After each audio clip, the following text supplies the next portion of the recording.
السلام علیکم ناظرین، آج کے ہمارے بلاگ کا موضوع ہے شاہی قلعے میں واقع شیش محل۔ ہم اس وقت اس راستے پر ہیں جو کہ شاہی قلعے میں ہاتھیوں کا راستہ کہلاتا ہے۔ اس راستے سے بادشاہ اور ملکائیں ہاتھیوں پر سوار ہو کر اپنے محل یا شیش محل تک جاتے تھے۔ یہ راستہ میں شیش محل تک رہنمائی کرتا ہے۔ آئیے شیش محل تک جاتے ہیں۔ یہ خواتین حضرات، شاہ برج یا شیش محل، اس کی مختصراً تاریخ آپ پڑھ سکتے ہیں۔ یہ خواتین حضرات، شیش محل کے باہر وہ علاقہ ہے جہاں خادمائیں اور دوسرے خادم وغیرہ رہا کرتے تھے۔ سامنے ایک چھوٹی مسجد بھی ہے اور یہ بڑا دروازہ تھا جس پر ہاتھی پر سوار ہو کر بھی اندر جایا جا سکتا تھا، اور شیش محل میں جانے کا یہ پہلا راستہ تھا۔ یہ خواتین حضرات، شیش محل کی برٹش دور میں جو گارڈ رکھوالی کرتے تھے ان کی ایک نمائشی ڈیوٹی لگائی گئی ہے۔ رنجیت سنگھ کے دور میں اس نے شیش محل کی جو مین دروازہ اسے گرا کر یہ سامنے جو آپ دیکھ رہے ہیں یہ ایک 8 درہ بنایا۔ یہ اس نے 8 درہ بنا کر اس کے اندر بیٹھتا تھا اور سامنے اپنے درباریوں سے خطاب کرتا تھا۔ کوہ نور ہیرے کی بھی نمائش یہیں کی جاتی تھی۔ اس 8 درے کی تعمیر میں بھی اس نے پہلے موجود عمارتوں کے ستونوں کو اور سرخ اینٹوں کو گرا کر نیا 8 درہ بنایا تھا۔ اس 8 درہ کی شمال کی دیوار پر رام جی کی تصویریں بھی بنائی گئی ہیں اور چھت بھی بہت خوبصورتی سے سجایا گیا ہے۔ یہ بڑا وسیع احاطہ اپنے درباریوں سے خطاب کے لیے رکھا ہوا تھا۔ اسی 12 درے کے سامنے ایک بہت تاریخی اور پرانا کنواں ہے جس کے پاس پرانا پھانسی گھاٹ بھی تھا۔ یہ کنواں اب اس استعمال میں تو نہیں آتا، لیکن اس کی بناوٹ کچھ اس طرح سے ہے کہ یہ نیچے کے کمروں کو ٹھنڈا رکھتا تھا۔ اس وقت ہم ناظرین شیش محل کے مین گیٹ سے اندر داخل ہو رہے ہیں۔ یہ سامنے آپ شیش محل کا مین گیٹ دیکھ رہے ہیں جو رنجیت سنگھ کے دور میں بنایا گیا۔ بالکل سامنے جو 12 دریاں ہیں، نولکھا ہے، اور اس کے سامنے شیش محل کا مین بلڈنگ ہے۔ اس میں رنجیت سنگھ کا ایک خوابگاہ بھی ہے، اور اس کے بالکل شروعات میں جو آپ یہ کمرے دیکھ رہے ہیں بائیں طرف، یہ خادماؤں کے تھے اور ان کے کمروں کے چھتوں کے اوپر پانی کے ٹینک بھی بنائے گئے تھے۔ یہ خواتین حضرات، پانی چھت سے اس آبشار نما حصے سے بہتا ہوا نیچے آتا تھا، اور یہ آپ دیکھ رہے ہیں چھوٹا سا حوض بنا ہوا ہے۔ اس میں سے گزرتا ہوا یہ جو پتھر کے فرش کے نیچے ایک راستہ بنا ہوا ہے، اس سے پانی ہوتا ہوا ماربل کے بنے ہوئے اس راستے سے یہ بہتا ہوا آہستہ آہستہ اس مرکزی پیالہ نما حوض میں آتا تھا۔ اس پانی میں عطر اور دوسری خوشبوئیں وغیرہ شامل کی جاتی تھیں جو اس حوض میں آ کر شامل ہو جاتی تھیں۔ اس حوض کے اندر ایک درمیان میں چبوترا جسے مہتابی بھی کہا جاتا ہے اور 4 فوارے ہیں، جبکہ پانی کی 4 نالیاں جو سنگ ابری سے بنی ہوئی ہیں سین کے چاروں حصے سے اس حوض میں آتی ہیں۔ اس حوض کا فرش کبھی بہت خوبصورت تھا، اور جو آپ کو کالے دل نما شکلیں نظر آ رہی ہیں یہ کبھی سرخ رنگ کے دل ہوا کرتے تھے۔ جب ممتاز محل کا انتقال ہو گیا تو شہنشاہ شاہ جہاں نے یہ سرخ رنگ کے دل نکال کر وہاں کالے رنگ کے دل لگا دیے۔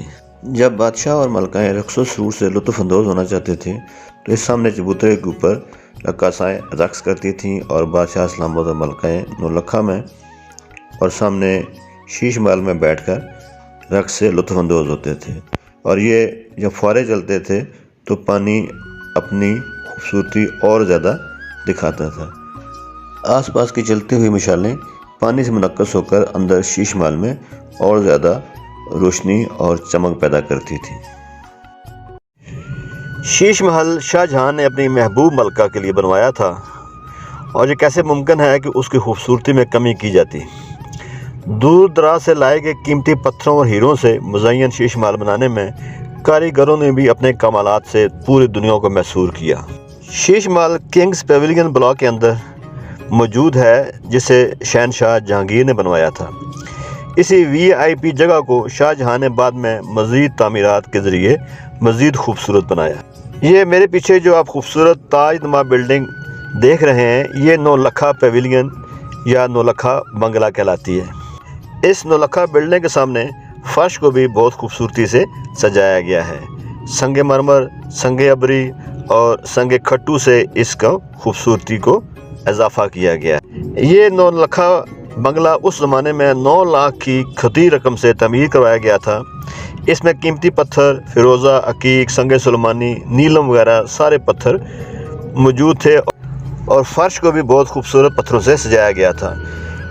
نولکھا بنگلہ کے بیک سائڈ پر بہت خوبصورت باریک ماربل کی جالیوں کا کام کیا گیا تھا اور یہ جھروکے دور دراز راوی کو نظارہ کرنے کے لیے استعمال ہوتے تھے۔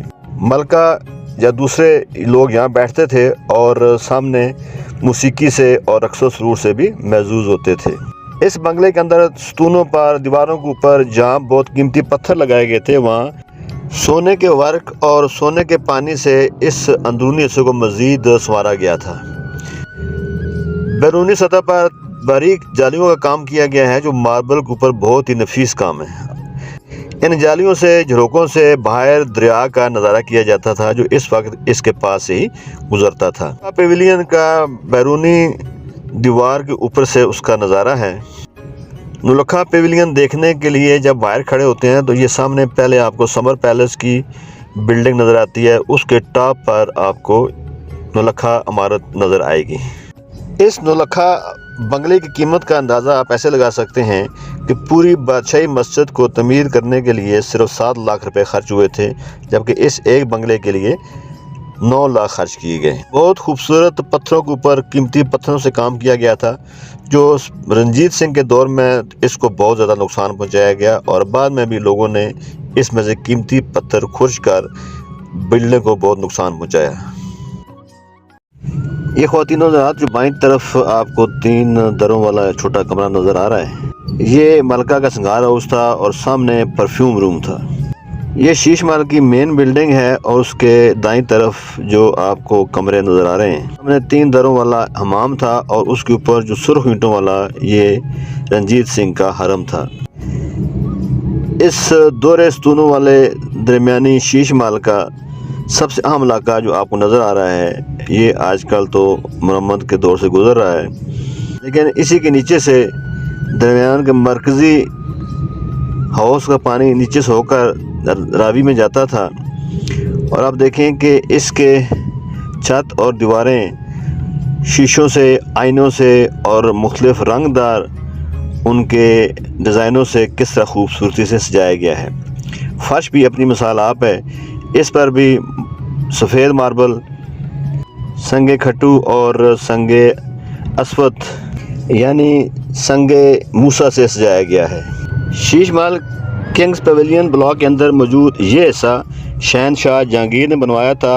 اس چیمبر کو خصوصی طور پر شہنشاہ کے روزمرہ کے معمولات کے طور پر اور نجی کونسل کے اجلاسوں کے طور پر استعمال کیا جاتا تھا۔ سنگ مرمر کے باریک جالیوں کے جھروکوں کے پیچھے دور دور تک جو فصیلیں نظر آتی ہیں، اس کے پار دریا راوی بہتا تھا اور یہ اس علاقے کی خوبصورتی کو بڑھاتا تھا۔ اس وی آئی پی جگہ کو شاہ جہان نے بعد میں مزید خوبصورت بنایا تھا۔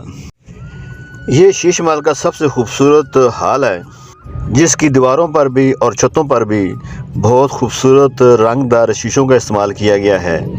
جب اندر جلتے ہوئی مشعلیں جلتی تھیں تو ان کی روشنی میں یہ شیشے اور بھی جگمگاتے تھے اور پورا ہال جگمگ جگمگ کر اٹھتا تھا۔ اس سب سے اہم کمرے میں یا ہال میں شہنشاہ روزمرہ کی معمولات کے طور پر بھی اور نجی کونسلوں کے اجلاس کے طور پر بھی استعمال کرتے تھے اور یہ سب سے وی آئی پی جگہ تھی جو بادشاہ استعمال کرتے تھے۔ شیش محل کی تعمیر کاریگروں کی فنکاری کا ایک سب سے بہترین مثال ہے۔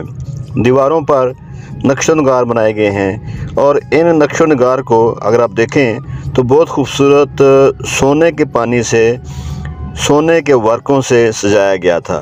آپ دیکھیں کہ ان کے اوپر یہ سونے کا کام ابھی تک آپ کو نظر آ رہا ہے۔